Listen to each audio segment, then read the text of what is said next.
Mes chers compatriotes, bonjour. J'aurais voulu parler ce matin de le feu Laurent Désiré Kabila. Qui était réellement Laurent Désiré Kabila? Laurent Désiré Kabila est né, je dirais, à Ankoro. Laurent Désiré Kabila, il fit, je dirais, un proche des Lumumba, à la mort ou à l'assassinat de Lumumba. Et c'est là où Laurent Désiré Kabila, avec ses compagnons d'armes, qui sont fuis, je dirais, dans le maquis pour pouvoir créer leur, je dirais, rébellion à la conquête du Zaïre. Laurent Désiré Kabila, il a monté, je dirais, sa rébellion avec ses compagnons d'armes et qui s'est constitué une toute petite armée qui était au niveau de Eraboa. Et c'est là où ils se sont installés pour préparer la conquête du pouvoir du Zaïre. Et Laurent Désiré Kabila, il a pu avoir la chance ou la visite d'un grand, je dirais, révolutionnaire qui était Che Guevara, qui les a rejoints dans ce maquis pour voir de quelle façon il pourrait orienter cette rébellion pour former des hommes pour aller conquérir réellement le Zaïre à l'époque, puisque réellement Kabila était un révolutionnaire. Mais en arrivant de Che Guevara, il s'est rendu compte que dans cette armée que Laurent Désiré Kabila qu'il avait, il n'y avait pas d'hommes, je dirais, en nombre, et puis il manquait des matériels. Donc, ce qui a fait que c'était difficile pour eux de se lancer à l'assaut du Zaïre. Bon, quand Che Guevara est arrivé dans ces coins des maquis de Eraboa, apparemment les Américains, ils étaient au courant. Donc, c'était devenu pour eux dangereux et puis compliqué pour lancer l'assaut vers les Zaïre, parce que les Américains travaillaient avec Mobutu à l'époque. Donc, pour des raisons de sécurité, ils ont dû faire répartir, je dirais, Che Guevara, c'est-à-dire qui est rentré au Kiba, et en plus, eux-mêmes, ils se sont dispersés pour éviter peut-être d'être bombardés par les Américains. Donc, Laurent Désiré Kabila, il a continué à vivre sa vie des maquisards, et puis, avec son petite armée, ils essayaient quand même de faire évoluer l'idéologie pour que l'armée puisse grossir, de façon qu'il puisse avoir des hommes en armes pour la conquête du pouvoir, sachant que c'était début 1965. Donc, de là, Laurent Désiré Kabila, qui fut opposant de Mobutu, il fut rebelle. Il vivait, je dirais, dans ces maquis des Eraboa, donc il vivait, je dirais, des petits commerces, il était coopérant, il avait sa famille, bon, du coup, il avait quand même multiples identités qui lui permettaient un peu à se déplacer pour aller faire ses formations qu'il a pu faire les études qu'il a pu faire pendant ce temps. Donc, de 1965 à 1995, c'est là où il fit, je dirais, approcher par le président rwandais pour proposer à Moussé Kabila de l'équiper, je dirais, armement et militaire pour la conquête du Zaïre. Sachant que à 1994, il y a eu la génocide rwandais où il y avait beaucoup de Rwandais qui se sont rentrés au Congo, qui ont pris, je dirais, asile au Zaïre avec l'accord de Mobutu et le MONUSCO à l'époque. Et parmi ces gens-là qui étaient rentrés au Zaïre à l'époque entre ces hommes et des femmes, des enfants, il y avait des hommes en armes qui étaient rentrés au Zaïre et qui se sont constitués en toute petite armée et aussi qui voulaient se préparer pour aller à la conquête du pouvoir du Rwanda. Donc le président rwandais à l'époque, il savait bien qu'au Zaïre, il y avait des réfugiés Hutus qui étaient là, qui voulaient se préparer pour lancer l'assaut à la conquête du pouvoir au Rwanda. Donc, il ne trouvait pas comment faire pour rentrer au Zaïre, pour éradiquer ces réfugiés qui le mettaient un peu en danger. Vu que Mobutu avait accepté de donner asile à ces hommes et femmes, parmi eux, avec des hommes en armes. Donc, quand il a su qu'il y avait un homme qui était opposant de Mobutu, qui était dans ces maquis des Eraboa, donc il les a fait approcher Laurent Désiré Kabila pour lui proposer de l'armée et avec des hommes en armes pour la conquête du Zaïre. Donc c'est un deal qui était fait en bonne et due forme.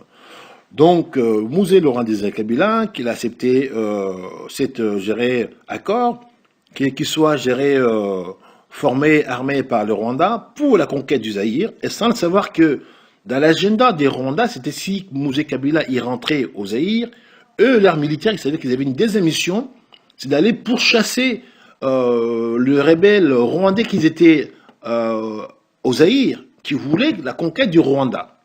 Donc, lui, Kabila, il crut seulement que on leur rend service pour faire partie de Mobutu et sa dictature. Et sans le savoir que dans son entourage, l'armée qui l'accompagnait, ils avaient des missions. Une mission pour l'accompagner, lui, au pouvoir, deuxième mission pour chasser ces rebelles rwandais qui voulaient reprendre le pouvoir au niveau des Rwandais. Donc, c'est ce qui s'est passé. Ça veut dire que Laurent Désiré Kabila, il rentre avec son armée à 97. Et au passage, Mobutu, donc, il fit partir, donc ses généraux demandent de partir pour éviter qu'il y ait le bain de sang au Zaïre. Donc, du coup, Kabila, il rentre au pouvoir avec ses compagnons d'armes. Et puis, dans la foulée, il prend le Zaïre, il prend possession, il a fait ses quartiers au niveau du Palais des Marbres. C'est là où il a installé son bureau et son quartier général pour pouvoir diriger le pays et puis voir un peu ce qui suit. Et dans la foulée, Mosé Kabila fit son discours d'investiture à la stade de Martyr, là où il y a quand même des invités des marques qui sont venus de tout le pays limitrophe, tous ces chefs d'État qui ont soutenu un peu gérer sa rébellion, qui sont venus pour soutenir quand même gérer son arrivée au pouvoir, pour faire asseoir sur son autorité.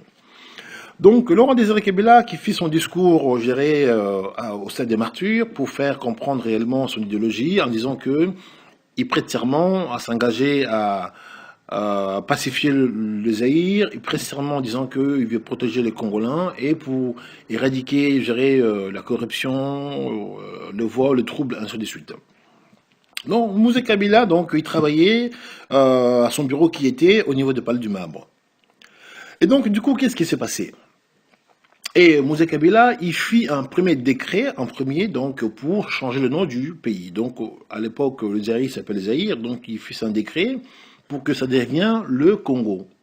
Puisque, si vous vous rappelez, donc, le Congo, c'était le premier nom depuis l'indépendance, quand Mobutu a pris le pouvoir, il a rebaptisé le Zaïre, et quand Laurent Désiré Kabila a pris le pouvoir, il a rebaptisé, donc, du coup, le Zaïre qui devient le Congo. Et donc, au passage aussi, l'hymne national a dit changer. On avait Zaïwa dans la paix, donc du coup, le debout congolais qui revient en même temps que le nom du République démocratique du Congo et l'hymne national debout congolais, ainsi de suite. Et le troisième décret qu'il a pu mettre en place, c'était d'enlever la monnaie Zaïre pour revenir à des monnaies francs qui devaient être mis en place. Donc, ça veut dire que dans tout ça, Mosé Laurent Désiré Kabila, il avait l'idéologie que le peuple congolais, d'abord, soit bien traité. Il pensait d'abord à leur bien-être, que nos ressources puissent, je dirais, servir d'abord pour l'intérêt du peuple. Puisqu'à l'époque de Mobutu, le Zaïre, c'était un grand réservoir ouvert. Donc, un réservoir au ciel ouvert. Ça veut dire que tout le monde, toutes les grandes puissances, quand ils avaient besoin d'argent ou des biens, ils venaient, ils se servaient aux Zaïre et partaient sans payer. Et c'est pour cela aussi qu'on a vécu 32 ans avec un pays riche, mais la population elle-même n'en profitait pas. Ça, c'est pas faux. Donc, du coup, Mosé Kabila, donc, il a voulu mettre fin à cette impunité qui était à grande échelle. Que comment se fait-il qu'un pays grand et riche, avec toutes ses richesses, mais la population n'en profite pas? Il a voulu fermer ses réservoirs de façon que ça devient un réservoir fermé. Qu'on puisse vraiment, pour épuiser, il faut passer par d'autres systèmes. D'abord que la population zaïroise, congolaise, en profite en premier, avant que les grandes puissances, soi-disant, qui viennent chez nous, qui se servent comme c'était avec l'impunité. Donc, Mosé Laurent Désiré Kabila, il a voulu faire comprendre aux Congolais ses idéologies en disant que, d'abord, que les Congolais passent avant, qu'ils soient d'abord servis, et pour que nous puissions construire les écoles, gérer des routes, des hôpitaux, il faudrait que nous puissions nous-mêmes s'accaparer de nos ressources pour l'utiliser nous-mêmes, que nos produits soient vendus par nous-mêmes et au Congo et non à l'étranger, pour nous permettre d'avoir la liquidité pour faire vivre le pays. Je pense que son idéologie n'était pas mauvaise, était très bonne. Mais en prenant ces décisions-là, alors du coup, toutes les grandes puissances étaient frustrées. On disait, mais comment nous, on avait un réservoir à ciel ouvert, maintenant toi tu arrives là, tu sors de nulle part, tu veux qu'on vienne plus l'épuiser. C'est là où tout quelques soucis de Laurent Désiré Kabila a commencé. Quand il a voulu mettre fin à cette impunité où les gens venaient au Congo, qui se servaient à un réservoir à ciel ouvert, librement, et partir sans payer, et lui maintenant il veut mettre un couvercle à cet réservoir. Donc c'est par là qu'ils ont commencé à combattre, je dirais, Laurent Désiré Kabila. Alors, à son entrée de l'AFDEL à 97, quand Laurent Désiré Kabila est rentré au pouvoir avec ses soldats rwandais, et quand Mobutu est parti, il avait trouvé, je dirais, au Zaïre à l'époque, des soldats, des officiers zaïrois qui étaient prêts à travailler avec lui. Puisque, bon, dans l'histoire même, Mobutu était ce qu'il était, mais il y a parmi eux, quand même, il y avait des soldats qui étaient sérieux, qui voulaient quand même travailler. Parce que la preuve est qu'ils n'ont pas voulu faire la guerre avec eux. Ils ont dit laisser l'AFDEL rentrer au pouvoir sans pouvoir combattre, puisqu'ils voulaient la collaboration avec eux. Mais quand l'AFDEL est rentré avec ses soldats rwandais, ils ont dit dire à Laurent Désiré Kabila en disant que oui, pour des raisons de sécurité, ces militaires, ils sont un danger pour nous, il faut les prendre tous, les envoyer à Kitona pour une formation de lavage des cerveaux. Et c'est ce qui s'est passé. Tous ces militaires, ils ont été embarqués et déposés à Kitona. Et ils croyaient que pour faire une formation, malheureusement, en arrivant à Kitona, tous ces militaires, ils ont été, je dirais, maltraités. Et je dirais pas nourris, pas soignés, donc de façon que, pour un peu, je dirais, détruire l'homme. Alors, en faisant ça, les militaires qui croyaient que Laurent Désiré Kabila devait les récupérer pour travailler avec lui en collaboration, ils se sont rendus compte que ce n'était pas le cas. Ils les ont, je dirais, transférés à Kitona pour une soi-disant formation, et c'est pas là où, en plus, ils se faisaient maltraiter. Alors, qu'est-ce qui s'est passé après cette première, je dirais, procédure? Laurent Désiré Kabila, il voulait quand même satisfaire un peu ses compagnons d'armes qui l'ont accompagné au pouvoir, puisqu'on sait bien qu'il était rentré avec des militaires rwandais et des Rwandais autour de lui. Donc, en nommant, je pense pour moi, hein, donc c'était quand même un peu une erreur de sa part, en nommant James, qui était le chef d'état-major, à ces postes-là, c'était quand même un poste important. Et à part lui, il y avait quand même 4 autres ministres rwandais à la tête du pays. Donc, aux yeux des nationales, je dirais, congolais, quand ils ont vu cela, c'est vrai, pour eux, quand même, c'était trop gros pour être vrai. Puisqu'il y avait quand même des gens qui étaient là aussi, qui ont soutenu sa rébellion, qui étaient des Zaïrois ou des Congolais à l'époque, qui voulaient travailler avec lui. Mais Laurent Désiré Kabila, lui, il n'a pas voulu, mais il a dit nommer tous ces hommes, sachant qu'ils étaient des étrangers à la tête du pays. Donc c'est là où quand même aux yeux des Congolais ou des Zaïrois, c'était passé un peu comme une trahison. Donc c'est là où ils ont commencé un peu, je dirais, à bouder, à manifester un peu le dégoût du politique de Mouzé Kabila, à cause de ces 5 nominations qui avaient quand même des postes importants à la tête du pays. Donc du coup, Mouzé, Laurent Désiré Kabila, il a pris compte que sa nomination a fait que les Congolais ils commençaient à se méfier de lui. Ils ne croyaient plus, parce que réellement, ces gens, en plus qu'ils avaient nommés, si c'était des gens qui étaient sympas, ça pourrait comprendre, mais c'était des gens qui se comportaient mal. Donc, comme c'était des Rwandais, donc ils maltraitaient un peu la population, ces soldats, ils frappaient les gens dans la rue, ils n'avaient pas vraiment de bonnes vie mœurs. Quand ils arrêtaient quelqu'un, ils les fouettaient dans la rue, quoi. Ils faisaient vraiment ce qu'on appelle un peu les châtiments corporels. Donc, ils prenaient quelqu'un, ils le fouettaient, même au lieu de l'emmener en justice, que le juge puisse le juger, non.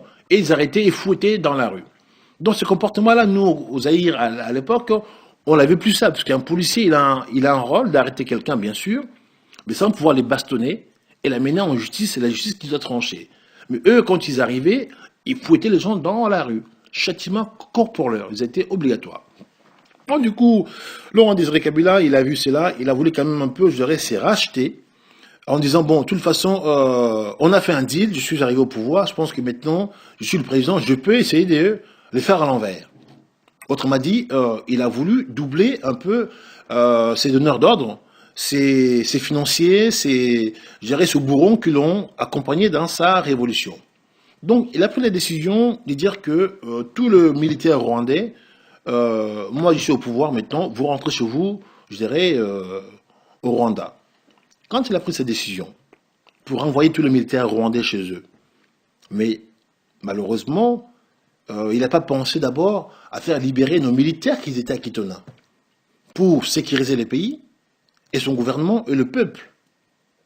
Donc, il a pris cette décision, je dirais, oralement, Et ce qui suit, directement, tous ces militaires, ils étaient renvoyés au Rwanda.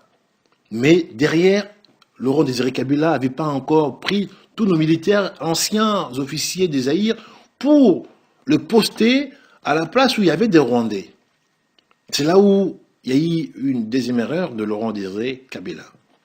Les militaires rwandais sont partis, et en arrivant chez eux, et comme ils n'étaient pas contents, ils ont dû créer toutes ces rébellions qu'on voit aujourd'hui dans tous ces partis de l'Est, qui ont été créées, montées de toutes pièces par leur président pour venir encore faire tomber Laurent Désiré Kabila.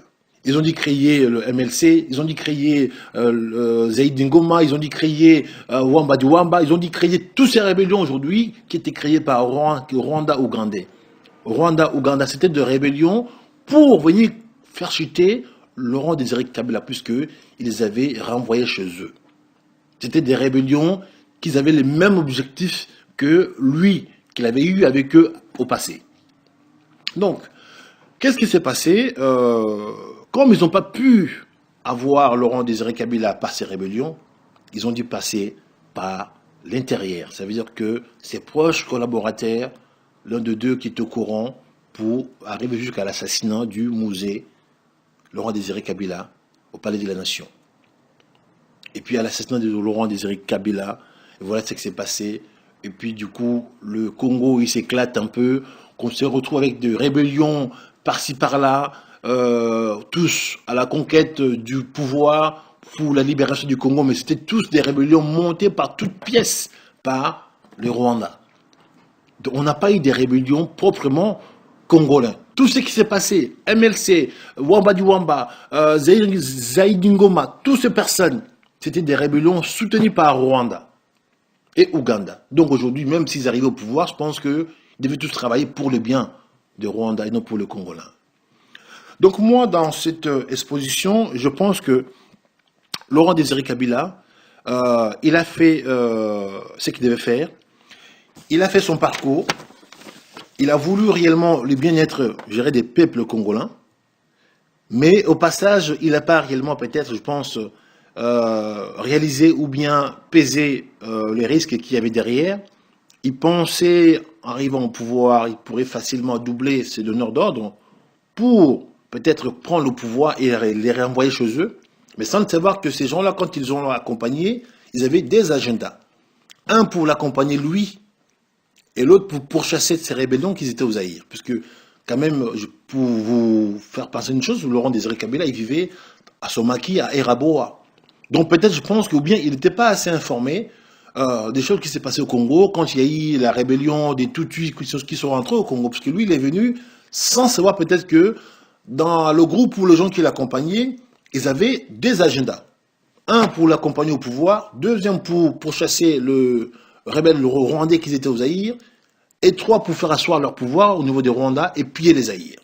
Et du coup, Mouzé Laurent Désiré Kabila a renvoyé ses militaires, il s'est retrouvé à combattre, je dirais, ses compagnons d'armes qui l'ont financé, qui l'ont armé, qui l'ont formé.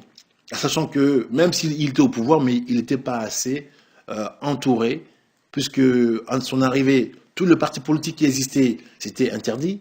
Tous les opposants qui étaient, ils étaient renvoyés à leur village. Toute l'armée qu'on avait à l'époque était cantonnée. Donc du coup, Mouzé Kabila, il était tout seul. Il dirigeait presque le pays tout seul. On n'avait plus de parlement, on n'avait plus, je dirais, des députés. Donc tout se faisait entre le seul homme qui était le président. Donc il était président, mais l'institution était un peu bloquée. On n'avait plus de députés, on n'avait plus de parlements, on n'avait plus des opposants, on n'avait plus de partis politiques. Donc du coup, c'était une libération, mais qui a créé aussi un tout petit peu une dictature. Puisque tout était centré entre un seul homme. On n'avait plus de partis politiques, parce qu'à la prévenir que Tshisekedi était renvoyé dans son village, tous ses opposants, les Olenganko, tout le monde était enfermé. L'armée elle-même était enfermée à Kitona. Donc, le seul homme qui était au pouvoir, au commandes, c'était lui, Mouzé Laurent Désiré Kabila. Mais à son entourage, il manquait des bras ou des hommes pour peut-être faire que le pouvoir de Mouzé puisse régner. C'est là où je pense quand même que l'erreur que Mouzé a pu faire, c'était ça. Mais dans tout ça, Mouzé, il a voulu d'abord le bien-être des Congolais. Mouzin a voulu que le Congolais passe avant tout. Mouzin a voulu que nos richesses nous reviennent à nous. Donc je pense que dans cette expédition, on doit tirer parti que Mouzin, Laurent Désiré Kabila, on doit les considérer, je dirais, au même titre que Patrice Emery Lumumba, parce que ce sont des gens qui avaient une idéal. Ce sont des gens qui croyaient à la vie, ce sont des gens qui croyaient à l'homme. Peu importe ce qu'on peut leur reprocher, ou les erreurs qu'ils ont pu faire. Peut-être ils croyaient être plus malins que leurs bourreaux, mais ils ont risqué leur vie pour le pays. Autrement dit, ils ont donné leur vie pour le Congolais, pour le Congo. Donc aujourd'hui, on doit les considérer comme des martyrs, comme des vrais nationalistes, comme des vrais révolutionnaires. Malgré le parcours ou les erreurs puis faire dans le passé, ces deux hommes-là, on doit prendre conscience qu'ils ont lutté pour un idéal. Peut-être la voie qu'ils avaient pris ou les accords qu'ils avaient pris avec des gens, peut-être ce n'étaient pas les accords, je dirais, saintes ou catholiques, mais ils croyaient peut-être en faisant ces accords, en arrivant au pouvoir, ils pourraient détrôner le bourreau. Mais des fois, quand on fait une pacte avec le diable, on ne peut plus se défaire. Ça, je pense que nous, la nouvelle génération, on doit tirer, je dirais, des leçons, des erreurs de nos anciens chefs, des anciens présidents, pour que nous, le futur ou le présent, qu'on puisse éviter faire ces genres des alliances malsaines, en croyant que, en faisant des alliances avec des gens là qui vous donnent des subventions pour aller au pouvoir, mais sans le savoir qu'en arrivant au pouvoir, vu que tu as pris les subventions, tu auras les mains liées, tu ne pourras pas servir ton peuple. Il faut que tous ces futurs prétendants qui veulent le pouvoir au Congo, qu'ils puissent voir les erreurs qu'ils ont fait nos heureux ou nos anciens chefs. En disant que oui, tu as été subventionné par la France, par les États-Unis, par l'Amérique, par tout ce que tu veux. Mais demain, quand tu seras au pouvoir, tu ne pourras pas travailler pour le Congolais. Tu travailleras en premier pour tes donneurs d'ordre, pour les gens qui t'ont subventionné. Donc il faut que nous tirons parti de ces erreurs-là aujourd'hui, pour toutes ces personnes qui arrivent avec leur gouvernement, leur parti, tous ces grands opposants qu'on voit qui courent partout ici dans le monde, qu'il y en a qui on le voit partout aux États-Unis, en Suisse, des pacificateurs, des bâtisseurs, tout ça. C'est faux, c'est foutaise. Demain, s'ils arrivent au pouvoir, ils vont travailler pour leurs alliés, puisqu'ils auront les mains liées. Aujourd'hui, pour que le Congo soit libéré, il faut que les hommes soient vraiment nationalistes, qui viennent avec le subvention congolais ou national. Tout ce qui va arriver avec des aides extérieures, où moi j'étais soutenu par la France, ou par la Belgique, par le Rwanda ou Ouganda, ces gens-là, ils vont nous faire vivre ce qu'on a vécu avec Mosé Kabila. Et je pense qu'aujourd'hui, j'assume mes mots, mes écrits.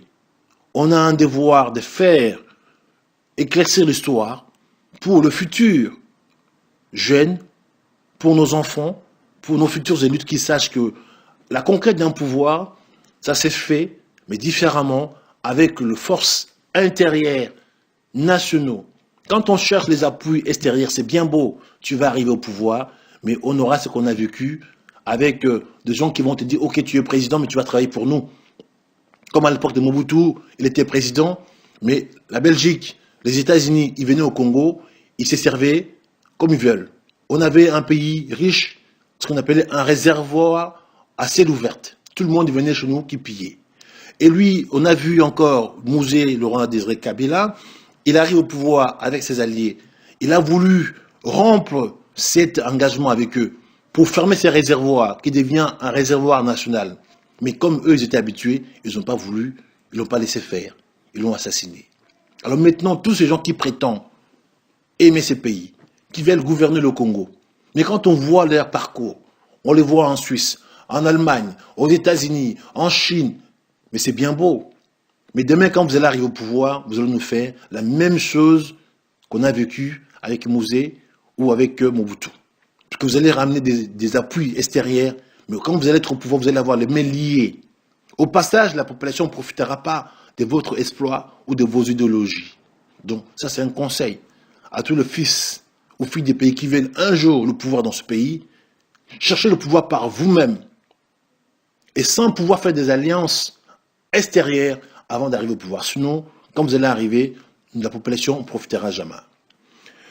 Moi, ce jour, étant que le président fondateur du MJC, je me présente M. Bienvenu Bambalé, C'est un parti politique qui est en vogue pour la conquête du pouvoir, mais par la voie des urnes. Je tiens à attirer l'attention à nos jeunes, filles et garçons. L'histoire du pays, on doit le savoir et le connaître pour nous éviter réellement dans le passé de commettre les mêmes erreurs que nos aînés. On doit dire l'histoire. Malheureusement, aujourd'hui, nous, je dirais, le peuple africain, notre histoire est balayée. On n'a plus l'histoire, on n'a plus le passé. Mais un peuple sans le passé, sans l'histoire, il ne peut pas se constituer.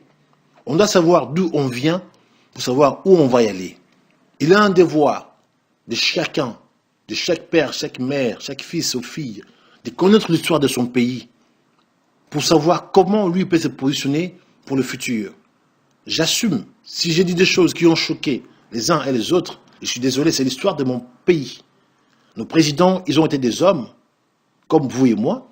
Ils ont fait des choses bien ou pas bien. Ils ont fait les erreurs ou pas les erreurs. On doit le dire, sans pouvoir fusquer ou gêner ou choquer qui que ce soit. Pour que nous, le futur et le nouveau, que nous prétendons aimer ce pays, que nous ne puissions pas faire ces erreurs.